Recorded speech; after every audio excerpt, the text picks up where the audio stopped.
Hello. Hi, I'm Nancy Mercado, and this is my mentee, Anna. We wrote 4 character sketches based on the very interesting people we witnessed at the Starbucks, where we meet every other week in Diker Heights. Hope you all have as much fun listening as we did writing. Sketch 1. He stared aggressively at everyone in the coffee shop, leaning not quite fully relaxed against the wall by the window. He tore furiously into his sandwich, mashing its contents with energy as though he were physically crushing his enemies with every devastating bite. Dressed head to toe in black, he had the intimidating air of being too good for this place, which was hard to pull off, considering he was standing in a Starbucks. Indeed, he completely ignored the laughing boy and his mother, sitting not 1 foot away from him across the table. It was apparent from his stance, joints frozen in place, that he did not want to sit down. He had been standing in that position for exactly 1 hour and 18 minutes, with a discipline that seemed to imply years of military training. He clearly wasn't waiting for anyone, only fuming to himself, too worked up to sit. No one could guess that what he was really thinking of was how truly delicious his turkey Swiss melt sandwich was, how grateful he was to have this stolen moment of peace.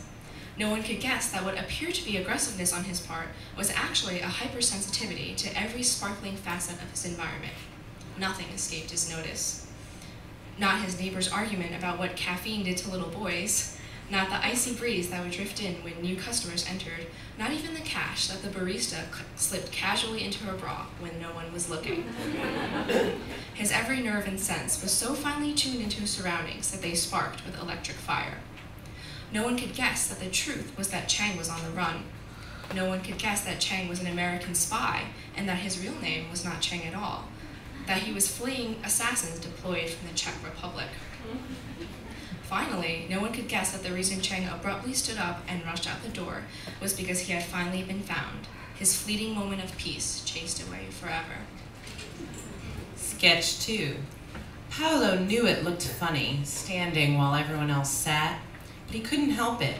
He stood in the sunlit corner of the Starbucks on 18th Avenue and 65th Street, content not to be sitting in his office, a place so small he'd often felt like he was living in one of those dioramas he used to make in middle school. Even better, he didn't need to listen to the screaming of his boss, who liked to argue about things like missing pens and an occasional international call on the company phone bill. Paolo took small sips of his coffee and made pleasant small talk with the young kid who cleaned the tables around him. He knew that this would be his last cappuccino for a while, and he wanted to prolong the experience before heading home. He thought about his angry words to his boss and how he had sprung up out of that office chair as though it were on fire. Paolo wouldn't be going back. He couldn't, really. The spray of profanities that had uncharacteristically sprung forth from his mouth had guaranteed at least that much. It was for the best, he supposed. It would be tough, however, to convince his wife and his little girl of their newfound fortune. For now, he would stand, enjoy his coffee, and recall with pleasure the look of shock, mixed with the slightest bit of respect, on his boss's face as Paolo scooped up his pens and walked calmly out of the office for the very last time. Sketch 3. I took a detour today from my morning jog when I stepped into the Starbucks on the corner of 18th and 65th. Breezing casually through the door, I thought, coffee would do wonders for my system, imagining the hot, bittersweet liquid washing down my throat. I shivered a little in my running shorts. No, I thought to myself, I have to be strong. Caffeine was strictly forbidden, and another 5 minutes running out in the chill air would warm me up in no time. I grinned suavely at the barista. Can I have one of those protein shakes? Do you have those? I drawled. Sure, she smiled back. She has a cute smile, I thought. That's something worth waking up early for. And her creamy, olive-colored skin shines healthfully in this light. She even looks somewhat athletic in her Starbucks cap. I glanced at the name etched onto her name tag, Monica. When she turned, I drifted over to a table and grabbed a napkin. Sliding a pen out of my jacket pocket, I surreptitiously scribbled my number down.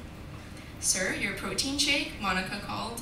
I ran a hand through my salt and pepper hair and strode confidently over. That'll be $4.17, she said. I pulled out a 10 from my wallet and handed it to her with a napkin. Monica, keep the change, I grinned irresistibly and slipped out the door. All I need needed to keep warm was a little exercise and a woman. Sketch 4, the last one. Benjamin wasn't the type to sit in a coffee shop and write, and yet here he was, penning of all things a love poem, his first. It was too bad the object of his affection would never see it.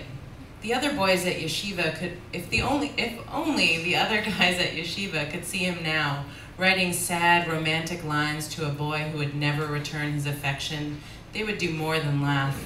Frustrated with his writing, he stood up and surveyed the drink selections. He tried to remember the list of rabbi-approved drinks that his father had emailed to him recently. Was it the hot chocolate or the soy latte that was kosher? Settling on a San Pellegrino, he sat back down at his computer and stared at the words on the screen, unsatisfied by their sophomoric attempt to capture something he didn't even have language for yet. Benjamin looked down into the San Pellegrino bottle, its bubbles rising hopefully towards the top as he unscrewed the cap. He was tired, he realized, tired of waiting for his path to reveal itself, and of sitting in silence on the sidelines. Screw it, he thought. I'm ordering a cappuccino.